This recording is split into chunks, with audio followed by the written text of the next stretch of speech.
All right, let's get the meeting started now. We have a quorum. Good. Okay, good. We'll call the meeting to order. I have 10:03. Oh, wait, you need to. Yeah, I'll just do it on paper. I've got my computer, but I'm fine. Okay. All right. I'd like a motion to approve the agenda as written, unless we have any changes. So I think you two have to do that. I mean, Do you have to make a motion? well, we can't, right, because we're not technically on the committee. Yeah. So I'm Can we okay, make a I'd like to motion? make a motion to approve the agenda as written. Have a second? I can second. All those in favor, say aye. Aye. I'm sorry to interrupt, but I'm having a hard time hearing you. Okay. All right, fair enough. Okay.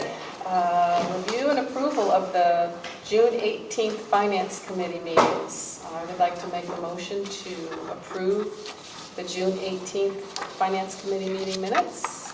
May I have a second? I'll second. Fantastic. Is there any discussion? Okay, we'll call the question. All those in favor of approving the June 18th minutes, say aye. Aye. Aye. Opposed? Meeting, it passes. All right.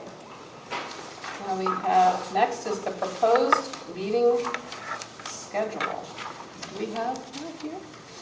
I was going to ask you guys if you guys wanted to do, you wanted to continue quarterly, like the tradition has been, and are you open to doing outside of a branch like at the Administrative Support Center, you know, the large conference room we have? Sure. That building's open to the public, so we could let folks in if they wanted to come. Mm-hmm.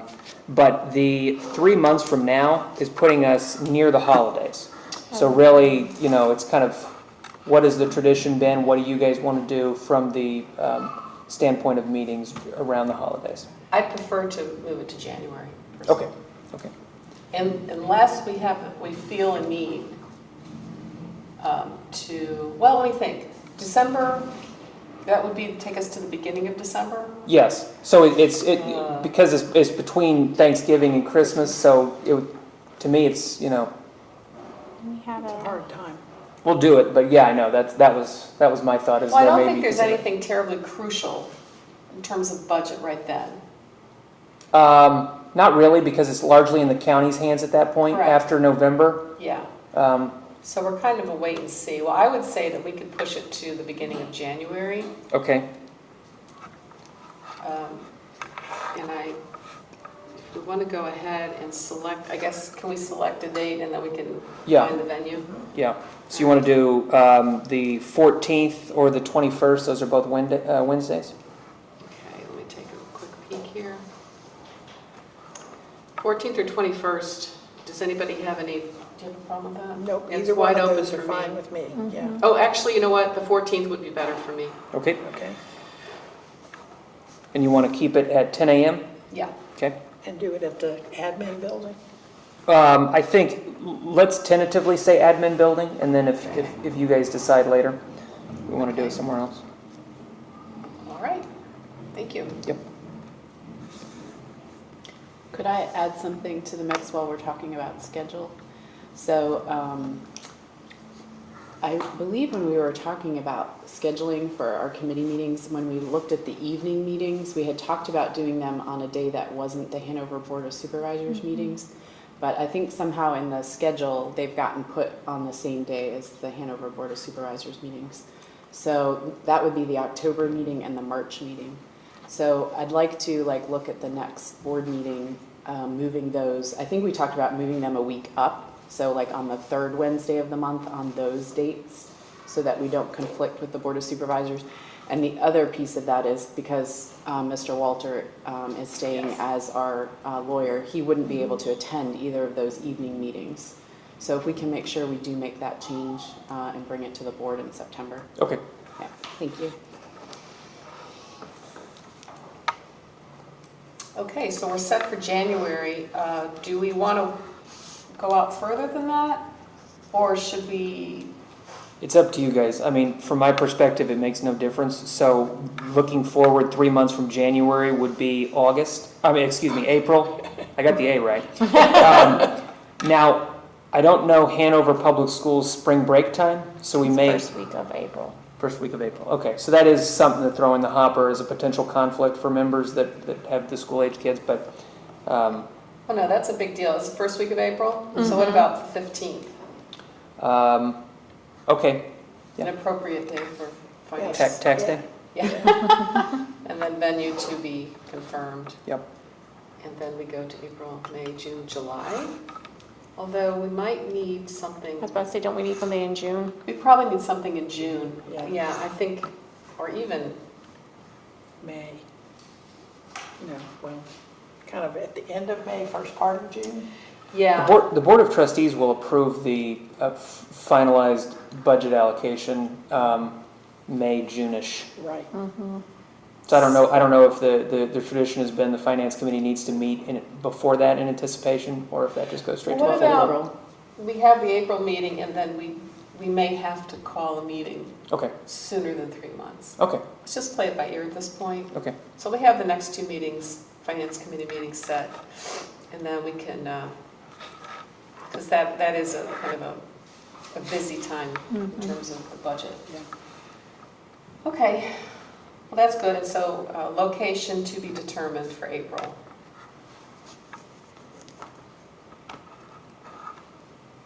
All right, any more discussion on schedule? Let's move on to budget fiscal year 2027. Okay.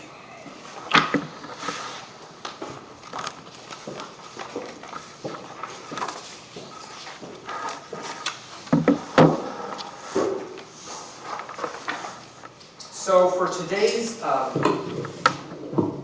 project, so I think everyone will be able to hear me fine. For today's presentation, I'm going to have 2 specific things. You have them in your packets.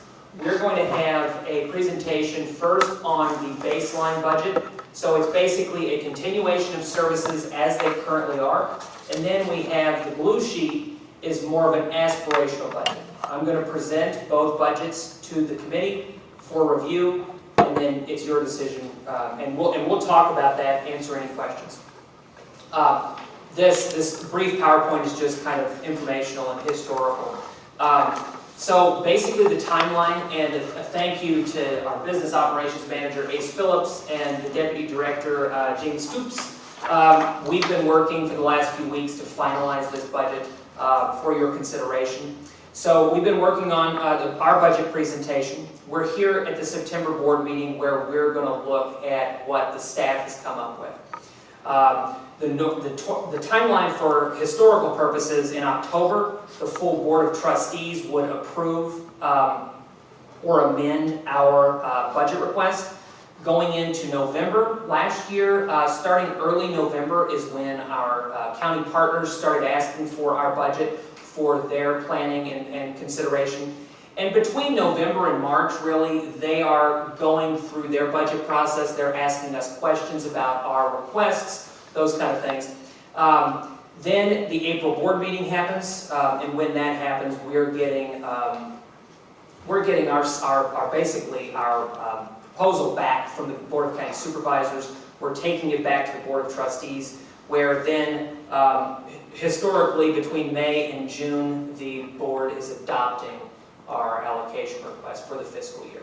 So that's kind of the rough timeline. So just a brief overview. Historically, we are laying out in our spreadsheets here, which we'll talk about, our expenses and revenue. Our expenses includes everything from books, continuing education, contractual contracts, our rent, utilities, and telephones for the buildings, our supplies and equipment that help us run the branches, our insurance, not only insurance on things like vehicles and buildings, but other. We have our vehicles and our largest outlay, payroll. Revenue, we have state aid that comes in every year. We have our reserve fund. We have our expenditure refunds, and then other, which is a category basically fines, charges for services, so things like copies and prints as an example, Lost and damaged items, we're collecting revenue for that. We also have investment income on our reserve fund, and we have donations. And then our largest portion is coming from our partner localities, their annual contribution. So that's kind of what goes into this. A large part of our conversation today is going to be talking about shared services. So currently, based on the, we have a formula that we use where it's basically breaking up per capita. Our contributions are coming roughly for shared services, about 82% from Hanover County, 18% from Goochland County. And you kind of see a breakdown of some of those things that are in shared services. So library administration, our collection strategies with the folks that are buying, selecting, and processing all of our materials. Our IT staff, our public service coordinators, our couriers, our delivery staff. As well as things like the computers that the public uses, our copies and printers, our self-check machines, our internet, our networks, our vehicles, the hotspots that everyone uses when they check them out, our materials and databases, room reservations, our integrated library system, our catalog, and then everything else that goes into shared services. So that's just a quick breakdown. So I'm going to jump over into some of the documents that you have in front of you, and we're going to kind of discuss for our presentation. So the first piece is what we're calling the baseline budget. So what the baseline budget is basically a continuation of our current services as they currently are. This is, and I'm going to go to another slide here in a moment, but this is just a big picture increase in certain categories. So our operational increase request for fiscal 27, 121. Our books and material increase of 20,000. Our payroll increase. These two things we're going to have more discussion on in just a moment. Well, I'll talk about them now because these, I should make you aware that these are variables that we are concerned may be off base. In talking with Hanover County, they relayed to the department heads last week that we are anticipating a massive increase in our health insurance premiums. They did not give us an idea of what that massive increase will be, but they gave us a few clues.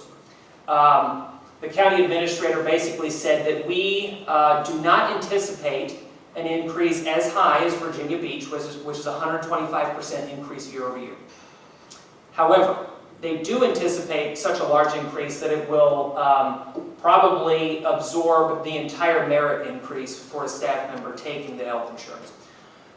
That 25% is 3 times what we asked for in last year's. We asked for about 8 last year. So this 25 is a large adjustment up. The reality is, this is a massive unknown on what this is. So I just wanted to make that, we hope it goes down, but there's no guarantee. So you'll see our expected merit increase and our health insurance increase, those are listed there, 125 for merit and our 100,000 just over for our health insurance increase. So our total change in our allocation for 27 is requested to be an increase of $370,000 for a total of $5.697 million. We're going to go to the next page here so you can kind of have a better idea of breakdown of year over year. So this is fiscal 26. This is fiscal 27. So this is our current approved budget. This is our requested budget. This line here is kind of annotating the change in amount. When you see something italicized, it's a reduction. This here is a percent increase over the previous fiscal year.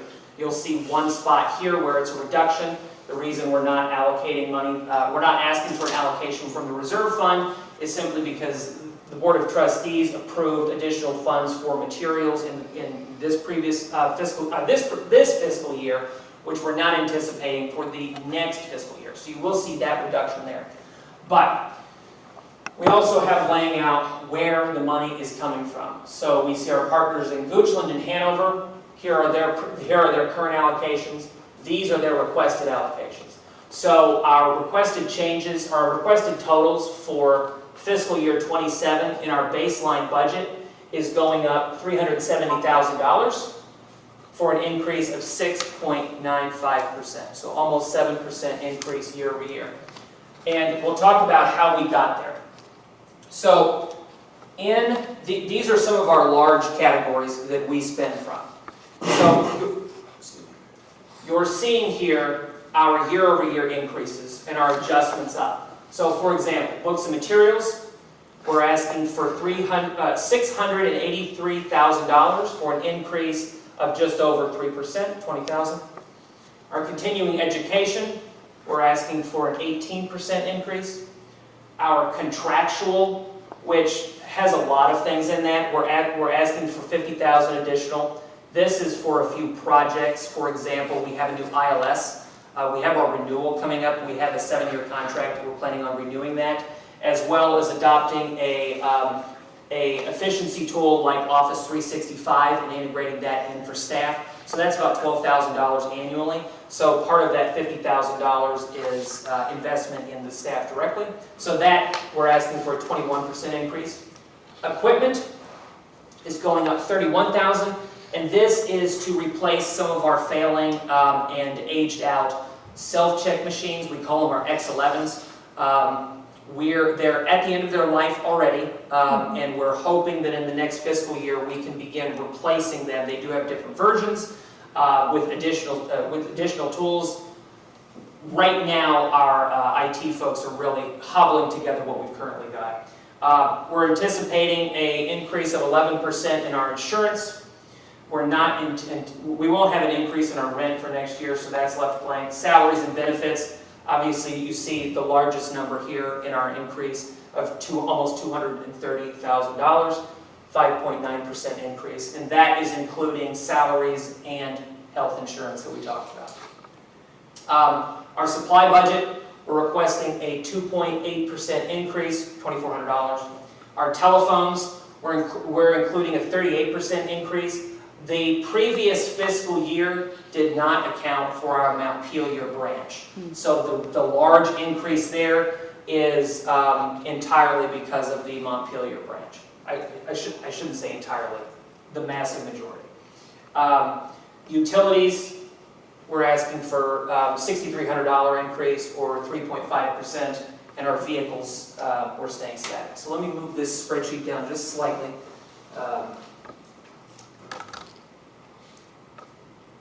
So you see there, our current budget, our requested budget, the additional change from all of these categories added up, and our percent increase year over year. And we're calling this the baseline.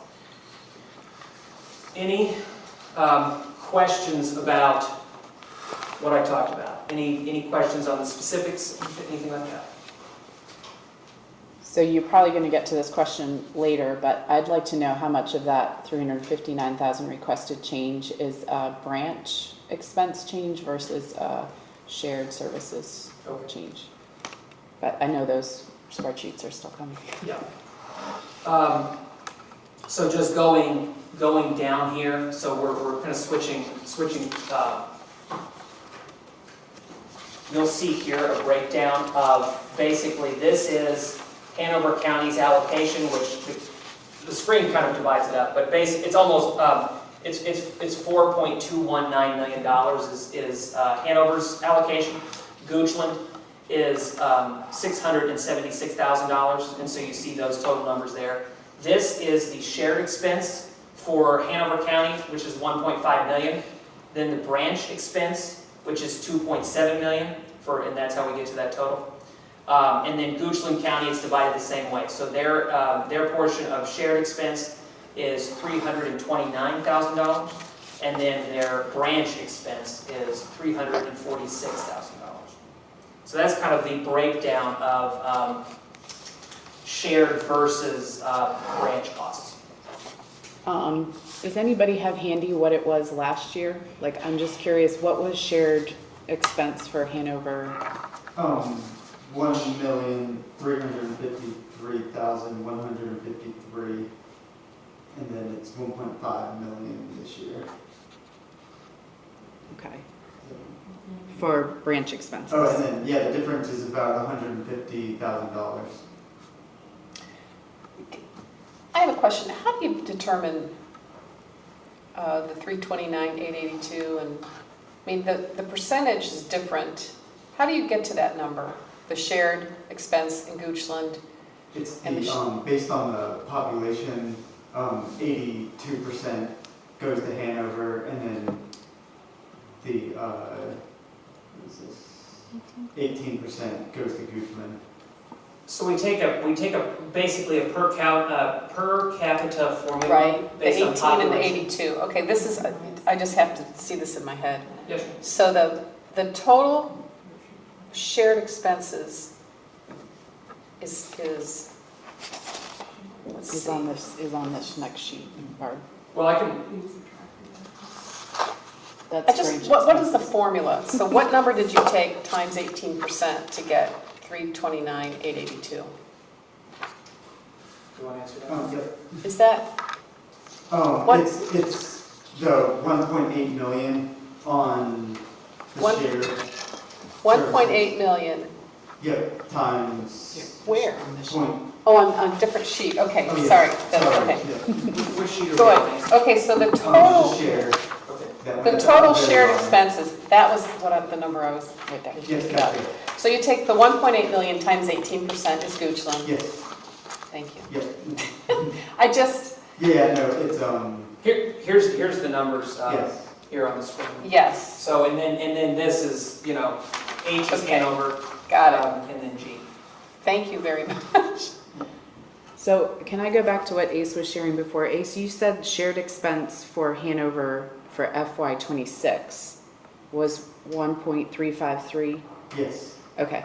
And the branch expense for FY '26? Yeah, and you might have to go back to the spreadsheet for that. So if you see down here, so this is Hanover's for 20, this is on 27, and this is Goochland for the branch expense. Right. And you're asking for 26, is that right? Yeah, I'm just curious, how Yeah. much of the increase is coming from shared services and how much is coming from branch services?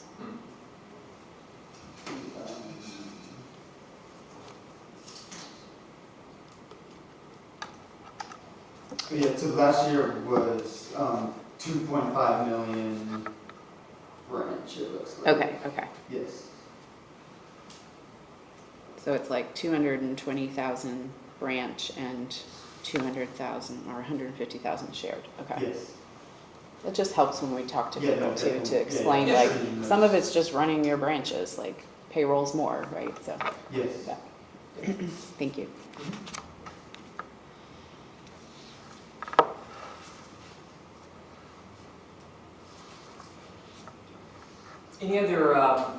Any other questions about anything? Merit increase at 5%. It's Yeah. always good to estimate high. Yeah. Is there any discussion at Hanover yet about merit increases? They're talking about it, but they're not sharing it with the department heads, so I don't know yet. I did have a meeting with the HR manager. They do not know. Yes. So this increase in insurance, you said, could wipe out the merit increase. That's what the county administrator mentioned as a potential. He said, and the way he phrased it is, in previous years, they had been able to, basically the merit was high enough to offset the high increase in health insurance. And he said something to the effect of, we didn't know if that was possible in this next fiscal year. Okay. All right, thank you. When will you find that information out? Probably towards November, October, November. Is that when you guys have to We have open enrollments starting, Okay. is it end of October? Yeah. Okay, Yeah. So we should know by then. I okay. don't know how much before that. Okay. Yeah. Okay, so like I said, this is our baseline budget. Now, I'm going to share with you something that's a little more aspirational. But before I kind of go into the numbers, I really wanted to kind of just take a moment to kind of talk about what the numbers will include. So the aspirational budget for expanded services is including 3 full-time positions for the addition of an outreach and bookmobile. The increase will go one staff member will be assigned to Goochland branch, 1 staff member will be assigned to Hanover branch, and that is basically for the purpose of the county's allocation of funds. And then the other position would be a supervisor of the bookmobile department, would be in these shared expenses. So 2 of the positions will be in the branches, and 1 will be in the shared account. So there's 3 full-time positions for the outreach department. And then there is 1 full-time position requested for an HR specialist. Currently, the Pamunkey Regional Library has no specific HR person. We have HR functions chopped up in several of our positions, but there's also a request in the shared services column, which we'll talk about, for a full-time HR position. So that is what the increase in these numbers are. So looking at the budget, our current approved, this is our expanded requested number. So if you look back, and let me read the number, just to give you an exact, it's 3.6 in the baseline. It's 3.697 in the baseline. This expanded request is 5.975. So an addition of about $280,000, which is accounting for those 4 additional requested positions. So instead of our increase going up from the baseline of 6.95%, this request is going up 12.17%. Most of these categories are unaffected, and we can talk about why. Because in this next fiscal year, we don't anticipate additional expenses for the bookmobile service and outreach service. However, the one area you will see jump fairly dramatically is line 19, the salaries and benefits line. So we see an overall increase over fiscal year of $506,000, or 13.19%, and that's accounting for those additional staff members. In the previous slide that I showed you, the salary and benefit increase was 5.95%. So that takes it up more than double.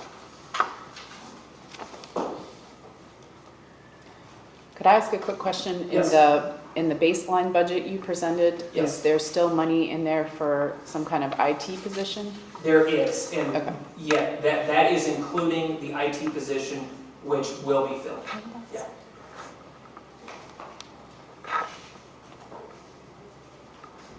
So As I mentioned, The IT position that's already been budgeted for, so Correct. that's why we're not seeing. In the okay. baseline? It's in the baseline. yeah, it's already accounted for in these numbers.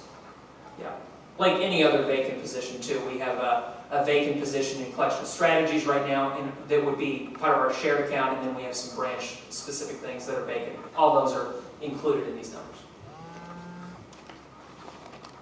Now, I know we have a lot of part-time open vacancies and a lot of part-time people. Is there any way to be combining roles in a sense to make, instead of having, 14 part-time, is there a way for people to move up and become a full-time employee? I met with the library leadership team yesterday to kind of discuss part of my plan with that. Okay. Currently, the plan is to allow, as vacant positions become vacant in the branches, they have a set number of hours that person used to fill. They're going to be able to divvy up. So let's say, for example, they have a 12-hour position. The person leaves. They now have 12 budgeted hours every week that they can give to some of their additional staff members to begin raising them up. There are some people who were hired into a 12-hour role that love their 12-hour role and have zero interest changing. My plan is not to change those folks, but it is to give additional hours over time. This is going to be something that will take some time to kind of fully flush through. My goal over time would be to add additional full-time staff members to at least every branch have 2. There are several branches that only have 1 full-time staff member currently. And then over time, through the budget process, we would have to go back and receive more funding for the insurance piece particularly. Okay. But currently, the plan has no budget impact because we're basically taking very micro part-time positions and making them up to 29 hours overtime. So there's no additional expense from a budget perspective. We don't need to request more for things like health insurance. Over time, that is part of my long, multi-year plan. But in the short to medium term, over the next couple of years, we probably won't do that systematically. Okay. There will be a few branches in future years where I specifically ask for a additional money to make sure that those branches have at least 2 full-time staff members in those buildings. Because right now there's several that only have 1. So I'd like to change that over time. So if we do a bookmobile and stuff, would each branch get their own, or would Mechanicsville or would Hanover have one, Goochland have one, and how would you divvy up that staff? My vision is, the reason we're basically assigning the Goochland branch a outreach person, and let me kind of show you that. Okay, this is a really boring spreadsheet, so I won't bore you with it. But you see in yellow 4 positions. These are the outreach positions and the HR. So 2 of these, the outreach manager, which is here, is assigned to shared services, admin. The HR specialist is assigned to admin. Goochland is getting 1 full-time staff member, and Hanover branch is getting 1 staff member. The staff member will not actually sit in those branches. They will sit with the outreach team, wherever we locate them. However, for purposes of funding, because we're going to visit with this initial, over time, I definitely think there's value in more than 1 vehicle. But as a proof of concept today, this plan is including 1 vehicle that would go to both Goochland and Hanover.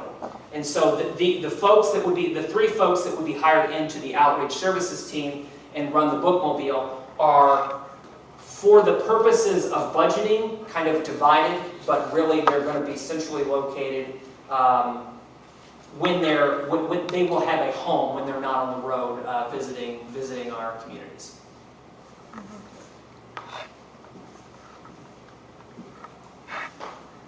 What other questions do you guys have about the more aspirational budget?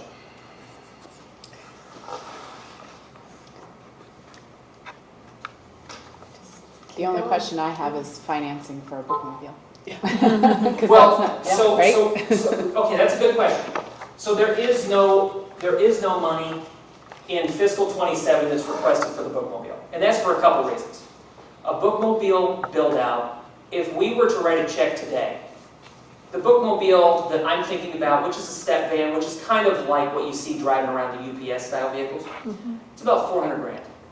Stocking it with books and equipment that we'd want on it is probably another $100 grand. My thought is I would go and ask the board for approval to purchase that through the reserve funds. This is kind of that operating expense line. The build time for a bookmobile right now is give or take 12 months.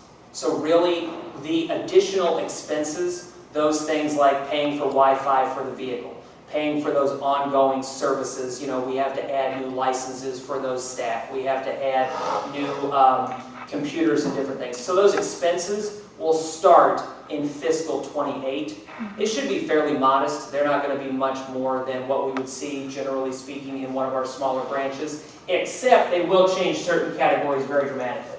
Our vehicle line item, which this year stayed static from fiscal 26 to 27, when we have a bookmobile on the road, this number, in my personal experience, having run bookmobiles for a long time, will probably double in the first year. And that's even with a new vehicle.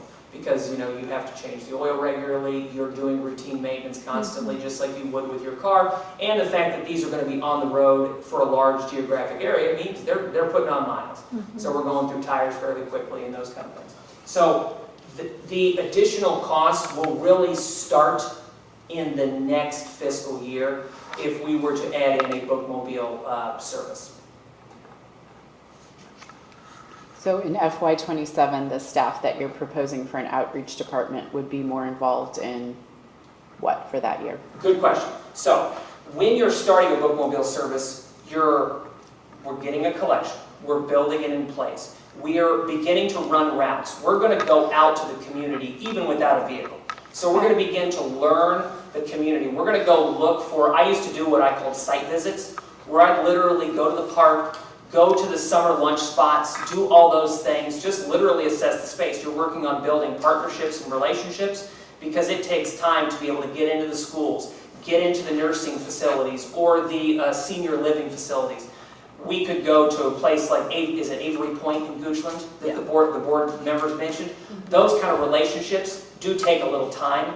You can't just show up one day with a bookmobile. So these team members would be kind of laying the groundwork for what will start if this is all approved and the vehicle is delivered on time, sometime probably summer of '27, as an example. Because the staff members would be hired next summer to fall, depending on how fast that process goes, because the new fiscal year starts in July, so we wouldn't advertise anything.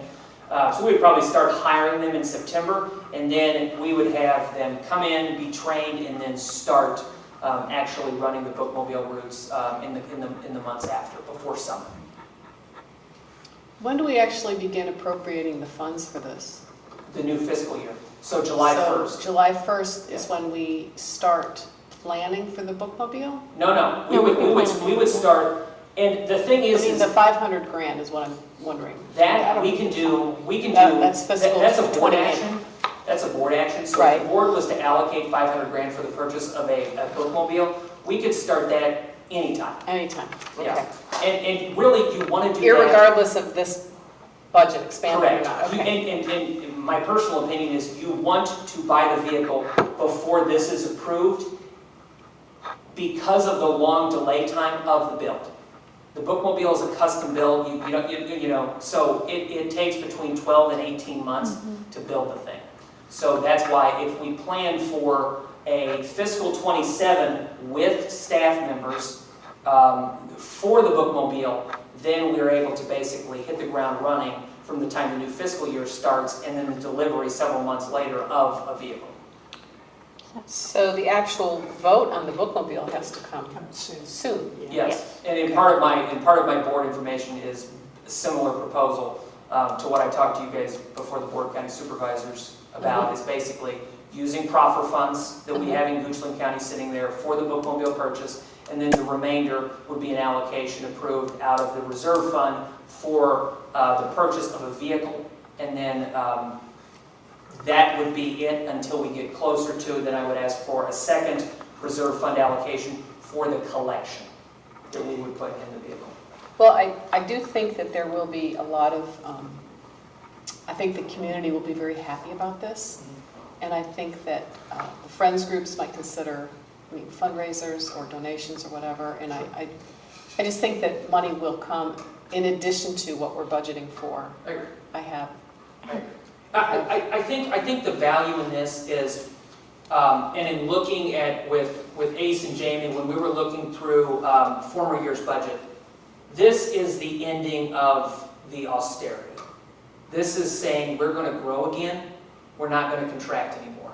We can do a lot of good in the community. Not only is a bookmobile an awesome opportunity to expand to folks that don't get to the buildings, whether it's visiting places like Avery Point where they have limitations on their mobility or transportation, we can also build better partnerships with the schools, with the local daycares, with the community organizations, because we can say, we want to come to your fall festival event, we want to be in your parade. So it's a very visual, positive element that we can add. And the reality is it's looking at the additional costs.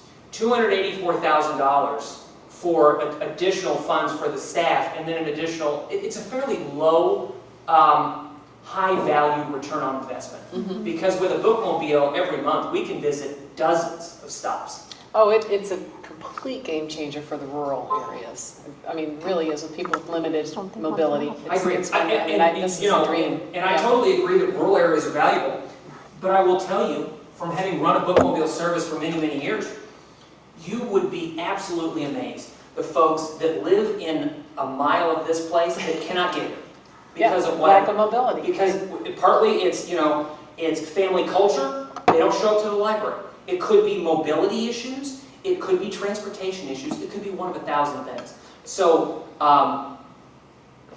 looking at it as a value add and expanding the services, because there's a lot of folks that just will not come in the buildings. But they will if the community park that they always take the kids to in the evening has a bookmobile stop. They will if there's a summer lunch site paid for by the schools and we show up. And we can do programming, but we can also give those kiddos the opportunity to engage with us when they're not going to in any other way, potentially. So could people on the book actually sign up for a card? Oh yeah, 100%. So it'd be like The mobile library, the bookmobile, is a library in all aspects. Okay. How soon do we need to start really sharing this kind of information with the boards of supervisors? Because, we absolutely need to start getting the physical thing ready, but we don't want to wait until next year to go, by the way, we love staff. My personal view is, once the Board of Trustees has decided to allocate funds to purchase, then we go. Then we go to them and say, this is our projection Yeah. for staffing for Yeah. that. Okay. Because honestly, the planning time for a brand new service like this that hasn't been done since 2009 is going to take a year. We're going to have to build the relationships. We're going to have to build the, and it's funny because we have to build relationships with our county partners to figure out who's going to service the vehicle. Like we have a relationship with Hanover County and Fleet now. So we have to build in not only internal relationships, but also external relationships with those outside partners where we're thinking about going there. We want to expand service to this spot. We want to do those things. So that will give us time. And that is to build those the full-time, that is the full-time position that comes out of the shared services that will be the manager of all of this. Correct. Is that correct? Yes. So she will be the person that Yes. is the Yes. bottom line with the book. And the reason I'm putting them under, so they will report directly to me as the director. And the reason I'm putting them under me is a couple reasons. I can help them because of my experience doing this, but that's not the real reason. The real reason is because the way I see outreach services growing over time, it will be a system-wide thing. It's not going to be, we're not going to limit its potential over time. So that's why kind of having it report to the director gives it more of a system-wide focus instead of the way we kind of see our branches now is they're more siloed in the sense of how we treat them from a bureaucratic standpoint, whereas outreach, there are no limits onto what we can do with this. What about the cost of security? Well, Is that ever a concern? are you talking about like vehicle security? I'm talking about Personal theft, security. personal security at the site, like what kind of liability would the library have with that? Well, I mean, we have definitely like any type of vehicle liability. I'm not aware that we actually would have to buy like a building structure liability. Like it would be something like an RV policy. Well, somebody getting hurt in Yes. or around the bookmobile, I just think that also could be an anticipated cost. We could definitely talk to the county attorneys about how we would deal with that because I mean, Wouldn't that be covered there are under other insurance? social service organizations that have kind of mobile units. So we could try to investigate what their policies are. Yeah, I simply don't know. Yeah, it's a good It's question. something to be It should considered. follow under their insurance policy of the vehicle. I would think so. Yeah. Yeah, and I'm not sure if we have to have an additional rider for something I like mean, what but we're like a talking about. mobile, because we talked about, because people could theoretically pull up a chair and use it as a hotspot as well. 100%, yes. And which we would be fine with. Yeah. But who knows Yeah. what could happen in that sphere of Yeah. hotspot influence Yeah. that we might be liable for. So it's all to be considered. Yes. Would the library be open to any kind of sponsorship opportunities for Yeah. the bookmobile? It's funny, I mentioned to them, I had always pushed in previous roles that we have like summer readings, but the back of the vehicle is where I see value because that's where you see it on the road. Like you're behind it and you're looking at this big back. we would want the sides reserved, but absolutely yes. Especially like special events, like we want to sponsor for our summer reading program or our X, Y, or Z events. We could do one-offs where the signs are literally like replaceable. They could change over time. It is potential, and one of the opportunities that I thought of when you were talking about the friends may want to kind of participate in some of this is maybe there's an opportunity for a friends group to literally sponsor the wrapping of the entire thing. We have a ton of options. I think it's a great idea because not only does it build relationships with those folks in the community that potentially want to sponsor us, but it also gives us the additional revenue to do more. So it can be a win-win, absolutely. Well, and I love the idea of, and I don't know how everybody else feels about it, but having a contest to actually design the logo from the community. The more community involvement in the building of this whole bookmobile world is, I think, is a win. Yeah, absolutely. Would there, and we talked a little bit about this before we went to the board meeting, but one of the things that the new Goochland administrator had said to us when Barbara and I met with him was that a possibility might be for like the tech group at the high school to help outfit the bookmobile. They have a sunshine bus in Goochland County that goes around in the summer and provides meals, and the tech group is who did the bus. Oh, wow. I mean, they've got all kinds of, they have electricity and power. It is an old school bus. Yeah, it's an old And school and I know bus. that we're talking about something a little more Sophisticated. than that. But they did We are, but you know, where I see potential, I see several potential partnerships with that kind of thing. Like, for example, if they say, here's our schedule of where we're going, you mentioned the summer lunch site, here's our schedule of where we're going, we can show up at the same times and deliver something that's a different service, but obviously there's a lot of synergy there. Oh, yeah. It also draws in a new population. But the other thing, too, that we can work with our partners in Goochland, but also Hanover as well, is if they have certain technology services through their social services departments or other places, we could potentially look at, say, we want integrated into that so that we can offer this. The nice thing about a modern bookmobile, if you haven't been on one in a while, they are 100% customizable. We can have any and every service we have here, just in a smaller scale. So it's really nice when we're planning the bookmobile, the services we can add we can have technology services. We can have very traditional library services. We can have a mixture of the two. So there's not this is a beautiful, we like black and white because it's very simple. This is a wonderful area where gray is possible because really there's no limit on what we can do if we want to. Do you have any fear of conflict of scheduling, of being spread too thin? Because my concern is there's tons of stuff going on in Goochland, there's tons of stuff going on in Hanover. Yeah. How do you balance it? Well, learning to say no is critical. There will be a point where, we're basically maxed out, which then gives us the ability to have a proof of concept that has been successfully running for some time and say, vehicle 2, please. And so it gives us that opportunity. But the other thing, too, is just because you add a stop does not mean you have to continue with that stop in perpetuity. Some things are going to be very one-off. So, for example, like a 4th of July parade, those are once a year. So we're planning for those things, we have one, and then we're done. If a stop is what I used to call a non-productive stop, which basically just means it's very slow, and we have another option, we can change it. There are some stops that I kept simply because there was the political reality of we needed to say we were serving this area, and that will probably be the case here too, to some degree. But if a stop is something where the staff are saying, you know what, we've only been getting a handful, we want to move over here, or we want to change the time. Like the beauty of a vehicle like this versus building a building, it is 100% adaptable. So I mean, we can change locations instantaneously. Once we've advertised, hey guys, we're no longer coming to this park at 10 o'clock. We're going down the road and we'll be there at 6 p.m. Those kind of adjustments, absolutely. Would you have input from community about where they want the bookmobile? Yes, so part of my process for the launching of this would be community contact. We have to make those relationships in the community. We have to talk to the folks in the parks departments, the community groups, whether that's, organizations, whether that's church groups. We want to talk to everybody so that we can kind of get that buy-in and find out where we're wanted, where we're needed, and where we can actually go.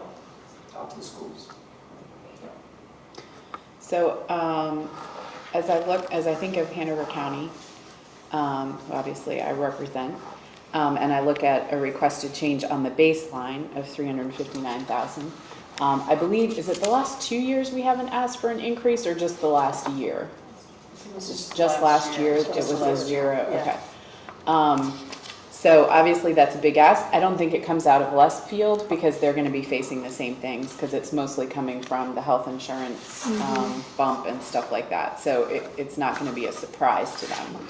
Obviously coming with more than $500,000 is gonna be a little bit more of a thing for them to digest. So I really feel like if we're gonna go that direction, we need to kind of be proactive about letting them know about expanded services. I agree. Because only then are they gonna be able to see this. Now, is there a reason that the HR specialist you've included in your expanded service versus your baseline service? There is, and basically, and it could be adjusted. Originally, the HR specialist was in the previous year's budget, but with the county pulling out, the loss of revenue, us tightening the belt, we basically removed it. The reason I didn't add it in was because I'm basically giving you two options, because both options are going up. One is status quo, nothing changes. I could like put it over there as well. And then the other is, really us beginning to make those investments in things that I think have a lot of value, including adding that lost position back in. So that can be changed, but it's just kind of the way. Okay. It's kind of the way. I was just curious why it was kind of more in the Yeah. expanded. Okay. Yeah, I think that's all I had to say.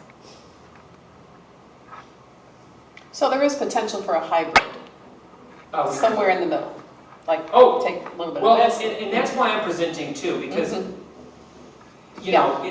to me, it's up to the board. Yeah. Because because at the end of the day, you guys are my partners in selling this to our, appropriators. Are you doing a bookmobile presentation for this meeting, September board meeting? I'm gonna put it on the agenda. Yeah, good, Yeah. okay. For the HR position, would be a full-time position? Correct. Yes. Is it truly needed to be a full-time position, do you think? Yes. Okay. And part of the reason is right now, for example, one example. Currently, we have no HR specialist anywhere. Right. So our interviews, when we have interviews, are done solely by the frontline hiring staff. Right. There's no HR personnel in those. Right. It is my personal belief that we're putting ourselves at a risk, having no HR training for our hiring managers, no HR staff member in there making sure things go efficiently as they should. I'm talking to Hanover County about integrating us into their NeoGov process, which you guys use to hire me. I've used that process for years. So streamlining some of the things, but also the reality is too, there's 5 different people that have HR functions in their role, and this is kind of removing those pieces out, synergizing it into one position. There will be, because this position will be part recruiter, part hiring specialist, they're going to attend and sit in on the interviews. That is a 40-hour position.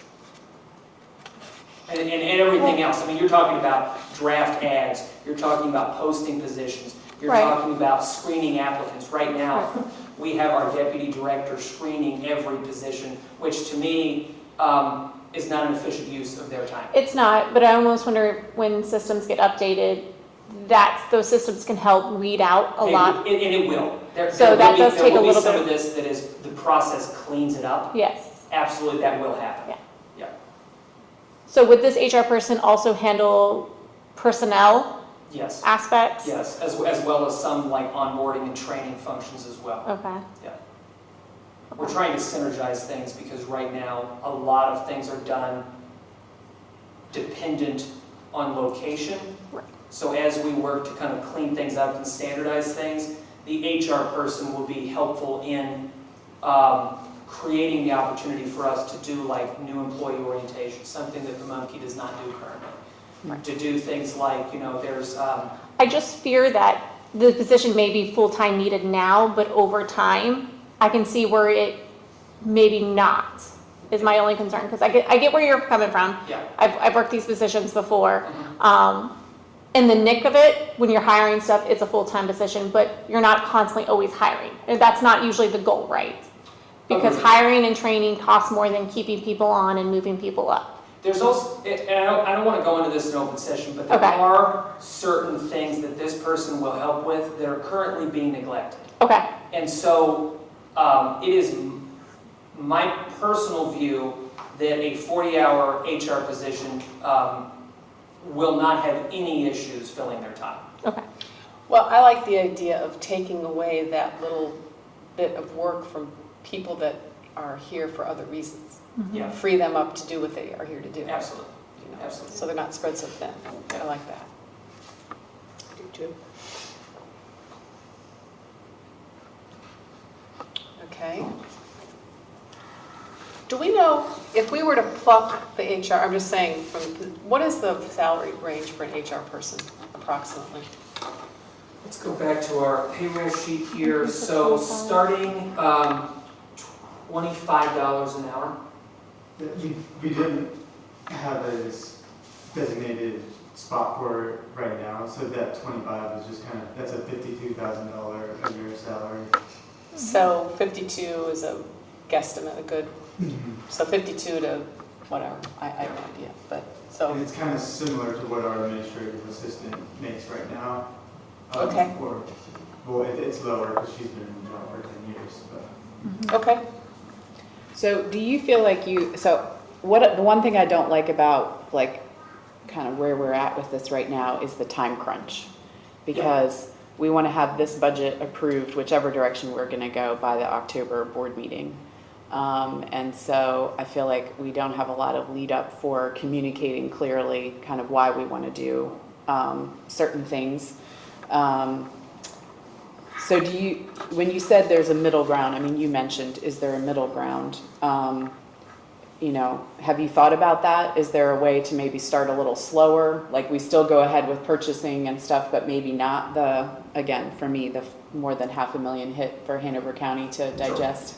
Sure. So that is something we can absolutely do. So for example, we could take leaving off the bookmobile manager, the bookmobile specialist, and the bookmobile specialist. So leaving those aside, we could add in the HR administration staff member into the baseline budget and then have that reflect. And then since that's a shared expense, 80% of $52,000 is about a $40,000 increase for the Hanover side, and then the rest would be Goochland. So that is definitely something we could do. Would you see value in hiring an outreach manager for FY27 we're talking about now? Yeah. And then adding in the 2 additional people for FY28? Or do you feel like that team needs to come in all at the same time?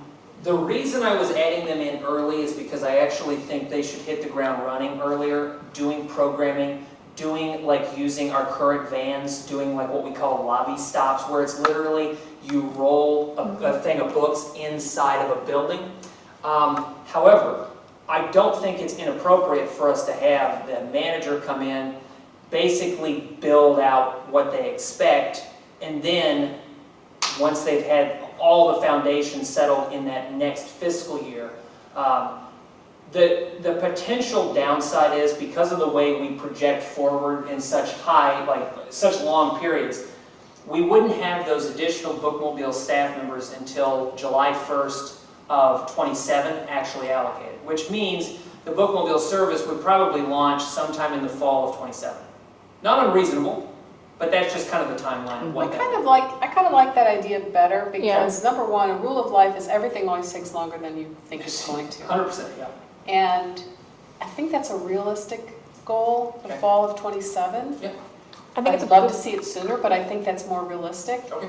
I think that, I just think that in terms of making big decisions with spending this kind of money, Sure. I do like the idea of putting the HR person and the outreach person in the baseline. Because I think, first of all, that outreach is very kindly looked upon, and people are willing to, people meaning the board of supervisors and the board of trustees, I think, we've always wanted to be able to reach out more into the community. Yes. That's been a goal since I've been on here, and it just got thwarted for Yeah. multiple reasons, but I would love to, and I'm hearing the need for an HR person, which sounds very appropriate to me. So I think that we could certainly build the foundation for the bookmobile, take it just a tiny bit slower. Sure. But have that outreach person budgeted, because they're not just going to be for the bookmobile. Outreach is a big job, and it can be expanded into many different ways. 100%, yeah. So I do like that idea. Well, with the outreach, I mean, is there any way to pull from branches to help assist? Like if there's, like the branches said they have vacant hours, could they pull from that in a sense? Potentially. I mean, Okay. and where I would see that valuable is like, for example, the outreach manager is going to an event. They would pull somebody from a local branch. In fact, I used to do that a lot because the local branch can then be like a salesperson for what's going on in their building. They can say, hey, we have, here's our program flat.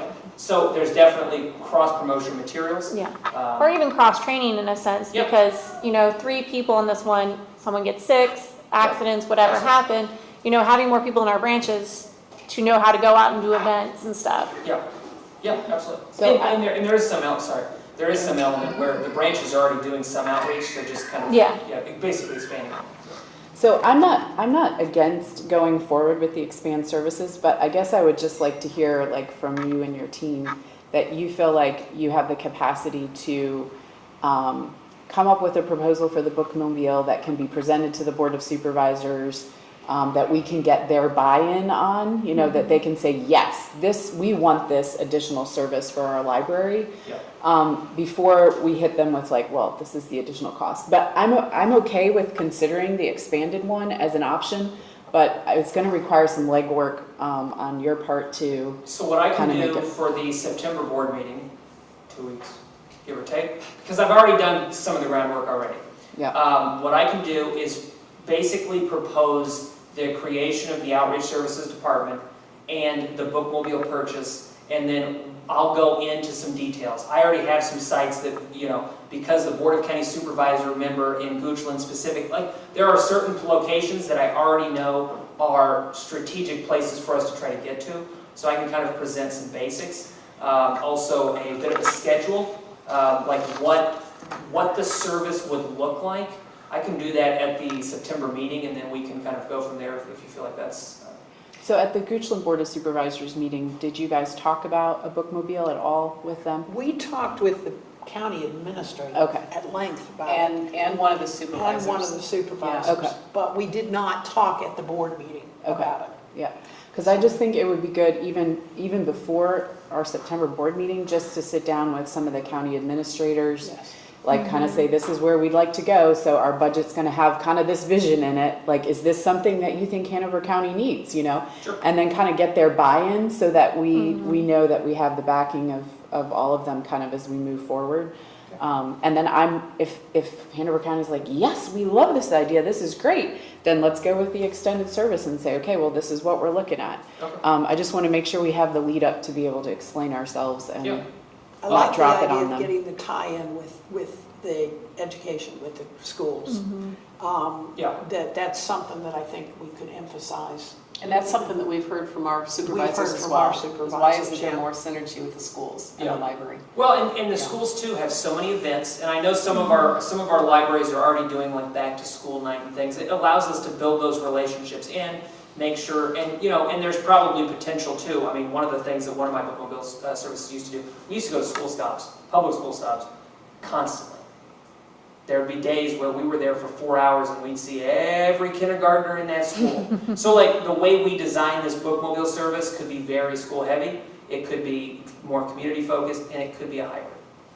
So it totally flexible. So I guess it's a little bit like the chicken and the egg thing, like, do you need board approval to kind of approach the counties, or can you approach the counties and say, this is an idea, like, would you guys be supportive of this, you know, or is this a direction you think, you know what I mean? It's like that.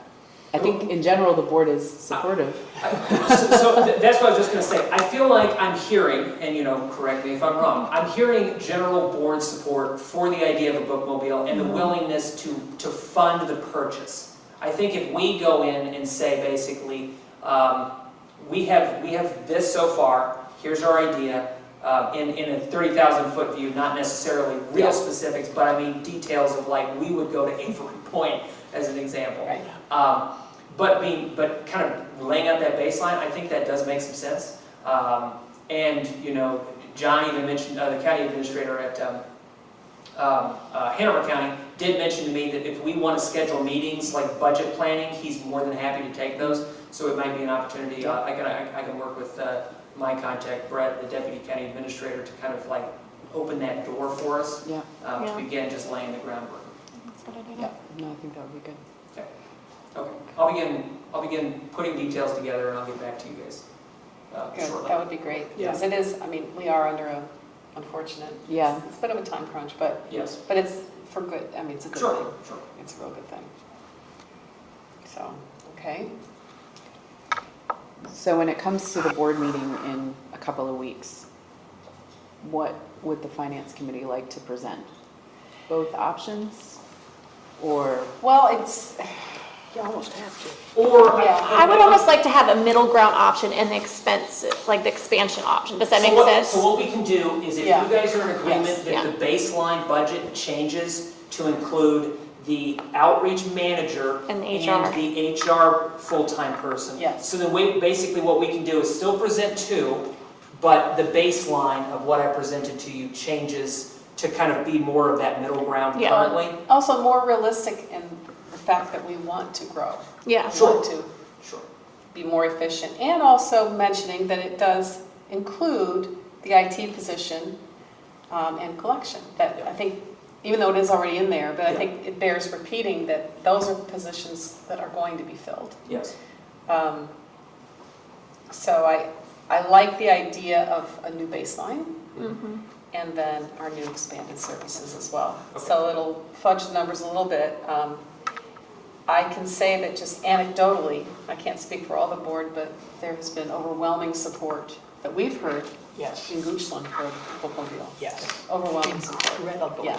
Overwhelming, Yeah. yes. So I And- said, and- Before we did. And to be honest, I mean, Goochland is a really good area for a bookmobile, but Hanover too. yeah. Because there are so many, I mean, even at the last Board of County Supervisors meeting, we talking about, we heard the board and others talking about kind of this like east-west like difference and divide a little bit. I mean, so this is gonna be a great opportunity for everyone. Yeah. For sure. Yeah, I mean, I know that Barb and I are mostly thinking of Western Goochland, because Avery Point, as we were told and reminded, they have their own library, which I But I've also been responded. told by residents that their library has donated books that Yeah, are yeah. old books. And I said, well, our library's much better. Yeah. Yeah, okay. I mean, So, I think we have to think about adding another bookmobile really quickly after the first one. Yeah. well, like I said, My thought is, this is a new service that hasn't happened in almost 20 years. I know. So this gives us a really awesome opportunity to like prove the concept. there's a And whole, then- Well, I think it's gonna get proven. yeah, I mean, there's a whole quickly. generation of kids. Yeah, I agree. I just think I you're- agree. I just fear that it's just gonna be spread so thin, we're gonna need that other one so quickly just to be everywhere as much as possible. But it's nice to have that demand to be able to go to Oh, our yeah. allocators and say, we have so many people knocking on our door, we'd love another one. So it Yeah. really gives us not only anecdotal stories, but it gives us quantitative data to say, listen, we have a wait list that is 40 organizations long that want service from the mobile library. And so that's a really cool thing to be able to bring to our funders and say, there's demand. Yeah. And it's a lot. So. So I just want to go back to something you said, Barb. Like, Yeah. I think the baseline should include the HR specialist, but I would keep let's keep the outreach together in the extended service one, because otherwise we're not getting a good view of what the extended service costs. If We we can't- move that outreach person into the baseline, But I almost feel like we can't do the bookmobile without that person. yeah. Yeah, I think we need, I do Yeah. think we need that. I mean, I think we're bold and we just go for it and explain why we need that person. If we can do a good sales job of it. Yes. And I think that that's going to be the key, is we've got to, I think Goochland's primed I think for it. Goochland's I in. think Goochland's ready, but Hanover's it's a bigger piece of the bucket, and The Yeah. Hanover buy-in is going to be harder for a simple fact we have so many different branches that are spread out. So the see the need for it is going to be a harder sell. Okay. Is my only thing with this. So Well, we and need then to. also making sure, like, that Hanover gets their fair share of Right, visits. that's what I'm saying. That's why I say There's, spread so you know, thin, yeah. because we hear the need for Goochland, Goochland's gonna use Yeah. it, but it's like, how are we gonna divide the time up so Well, that and- Hanover's buy-in is And- gonna and be, that's part of my thinking about this, because I've heard you guys say, Goochland is perfect for this, and it is. Yeah. But But there's- Hanover will benefit from a people touched by the bookmobile more, because Yeah. you guys have more.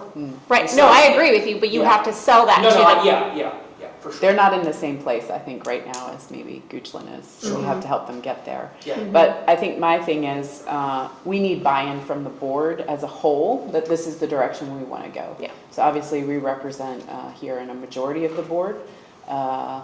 There's 3 who aren't here. So I think, we would all say, yes, this is a direction we want to go. But I also feel like we need to have the whole board say, yes, this is Yeah, something we well, want yeah. to go forward with. Which is why I would suggest we keep the outreach pieces together in the expanded to kind of give the whole picture. Otherwise, we're not giving a whole picture of what the outreach is going to, entail. Well, Because if we sneak the outreach into the Baseline. we're not getting a full picture of what we're looking at as far as expenses. well, let me ask a question. Is the need for an outreach into the new baseline, the hybrid baseline, is there a need for an outreach person in your opinion, if there was no bookmobile?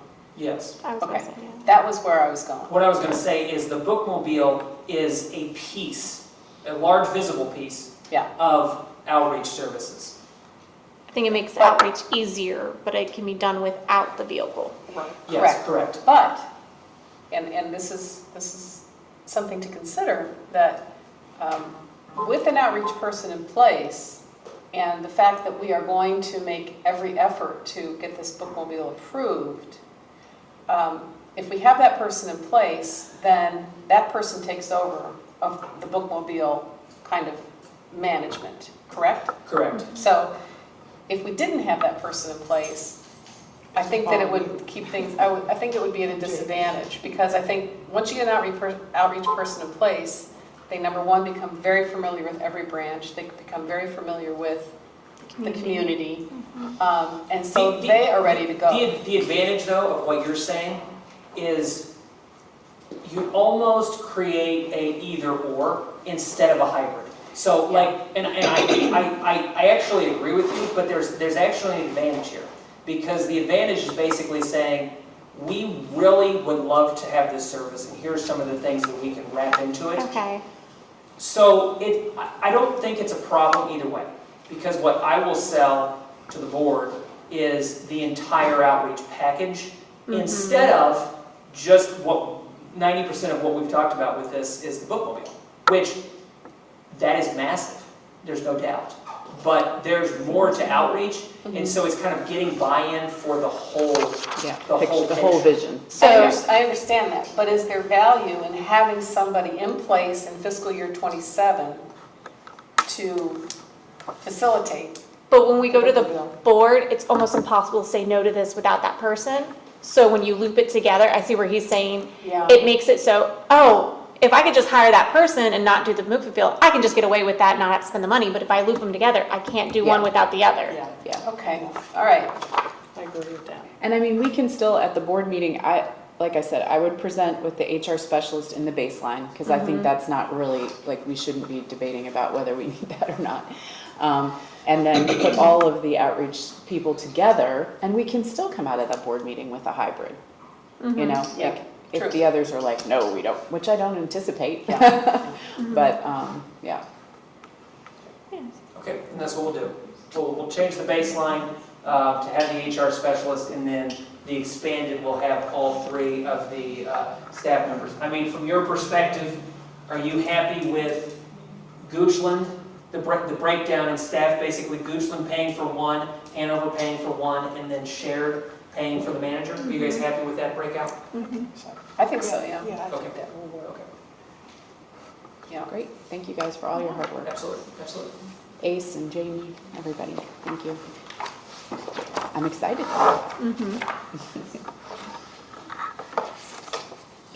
So you will send us, I would love to get this, what you put up I'll send you, Yes. before the end of the day today, both of the spreadsheets that we went over.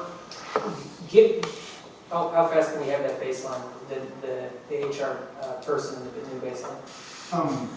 By the end of the day. Okay, so I'll get you both of these by the end of the day with the adjusted baseline, including the HR specialist that we discussed. Okay, great. And then at the meeting in 2 weeks, we're going to have a bookmobile presentation. Correct. Outreach presentation. Yeah, outreach, yeah. With a bookmobile piece. Yes. Outreach presentation. Thank you. That is a much better way to couch the terms, yes. All right. Okay. Any more discussion? Thank you very much, all of you, everybody, for this. This is really good. All right, do we have any audit update? Anybody? I think it's going pretty smoothly. The auditors are on site this week, so we've just been getting questions. We still are waiting on a report from Hanover that the last timeline that we kind of got was in the fall. That's the maximum report. It's kind of their big report, and it has their donated services on it for fiscal year 25. And then just a few other kind of loose ends that just kind of trickle in from the auditors that we're just answering questions about. Okay. So based on my very limited kind of experience doing an audit, it seems to be going well, and has been helping us tremendously as Great. well. And she seems to be like we're on track for things as well. So. Okay, Wonderful. thank you. Just a follow-up question from the minutes that I read through the other day. Did we end up getting Sharon Landrum's King William financial disclosure? We did. Did Yeah, we did. Okay, I missed a few meetings, so I wasn't sure whether that was Yeah. ever. Jamie did a Jamie woman's hunted job it down. getting it. We did find something, not from the county, but something that was acceptable from, Oh, okay. from her. Yeah. Okay, so not from the, okay. All right, thank you. I was just curious. All right. Okay, then we go into the review of financial policies, which are woefully out of date. And I guess there's 2 ways to do this, and that is the staff reviewing and presenting their take on it, and then just a policy workshop to go over kind of combined effort to make sure we just update the policies and make them realistic for 2026. Do you guys have a preference?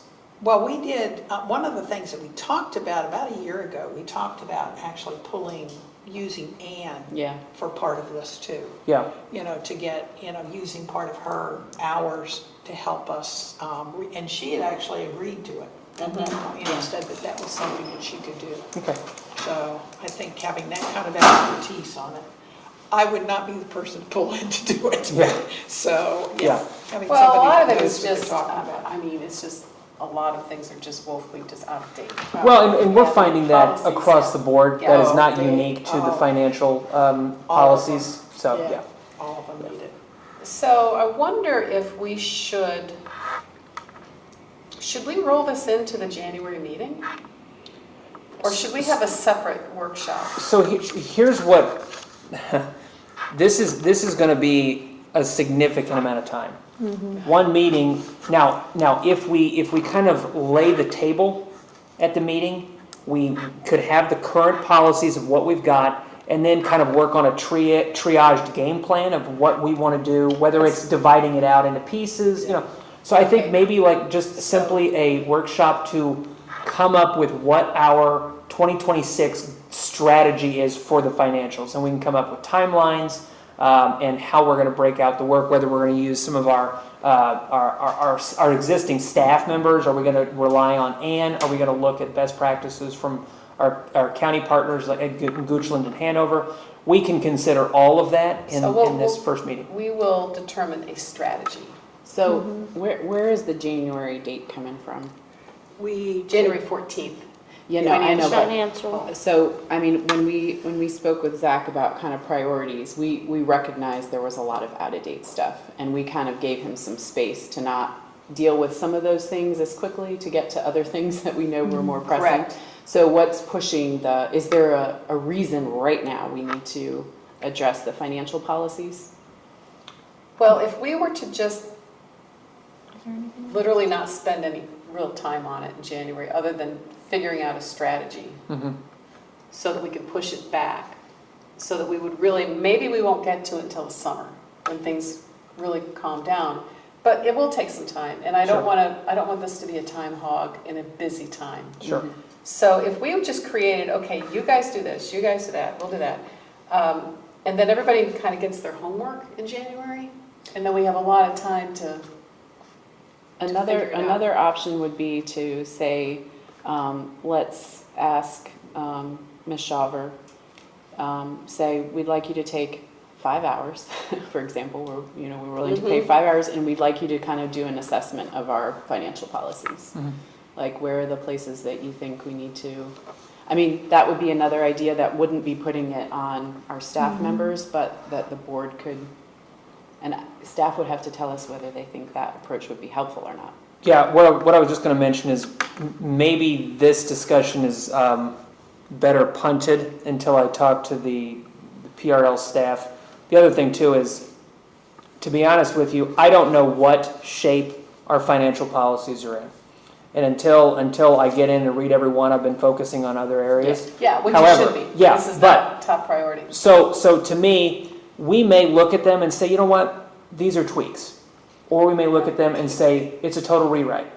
And until we have a better flavor on which of those lanes it's going to be in, I think January is okay in the sense that we can set the table, we can have a better idea what we're looking at, and then it does not have to be an aggressive push. I mean, it can be, it can be our goal in the rest of the fiscal year, as an example. So through the summer is to update these. I mean, because we can kind of, it doesn't have to be an aggressive timeline that we're talking about. But it might be a good idea to have Ann take a look at them this fall, so that when we come in January, we can have her assessment of what, what needs to be done. Because we'd be way ahead of the game at that point. Yeah. Because I feel when we hit up the next fiscal year, you're getting the bookmobile, we're getting the new hires, the HR person, that's a lot of people coming in. Sure. And to be focusing on that, I just think something's gonna slip through. Okay. But there are some of these that are incredibly outdated. Yes. Incredibly outdated, so. Yeah. But I think if we had her input to begin, which is a great idea, Yeah, that'll shave off a lot of time. yes. Okay. So, But can we leave that up to staff? I mean, yes, this is, let you guys talk about it, and maybe at the September board meeting, if you feel like that's a good way forward with Ann, you could ask the board to approve whatever. I mean, we've already approved hours for her, so we wouldn't even, I don't think, have to make that a board Unless we action. wanted to limit the number of hours. Yeah, because out I'm of that thinking, I mean, pot. she could take those policies and be working on them for 30 hours. But that's not really Yeah. what we're asking her. We would really like her to kind of give us an assessment of where we need to. But Focus on. I would like to leave that with staff to decide whether they think that's a good way forward or would be helpful to you guys. Okay. Yeah. Okay, that sounds good. all right. Okay, do we have any other business that anybody would like to discuss? So I had a couple of questions. Have we had any, with the King William withdrawal, have we had any unemployment claims? We have. Okay. I was just curious.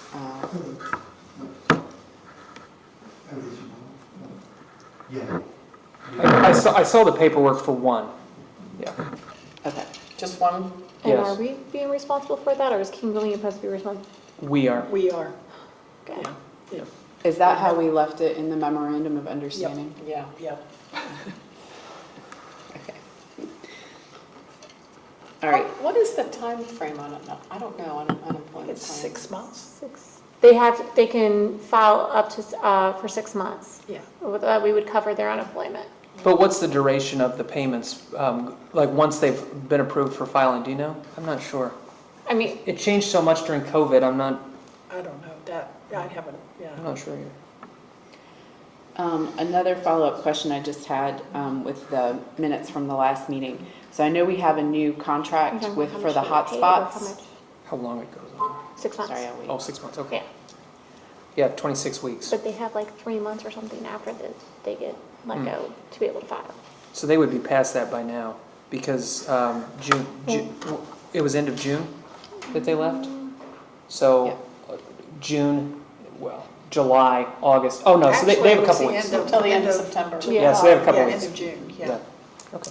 I think it's like 3 to 4. So anyway, that question again was, I know we negotiated a new hotspot contract. Are you able to share what the cost is for a month for one of the hotspots? We can get that information to you. Okay, We're I'd be pretty curious. much month to month with both T-Mobile and. Okay, so you're still running both together? Correct. Okay. Okay.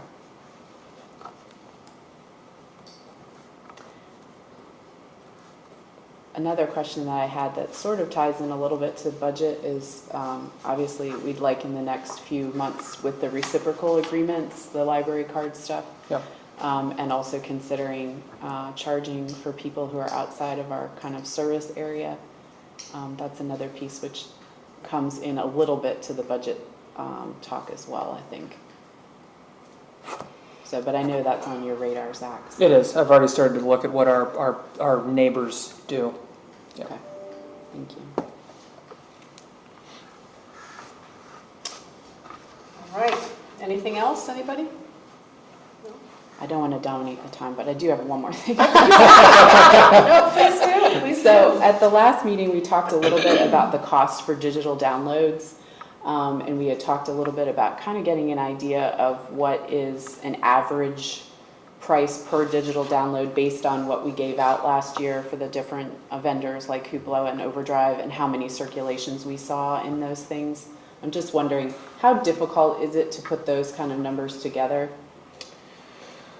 I honestly don't know. I mean, we can figure that out, but the way we're charged is we're charged basically a monthly charge, so it's not like so a patron downloads something and we're not being hit with a $4.99 charge as an example for that item. We're being charged in pots. So I can talk to our collection strategy librarian Jeff and to see how easy it is to parse out the kind of the individual numbers. So we're paying X amount of dollars whether we download, 500 or 5,000?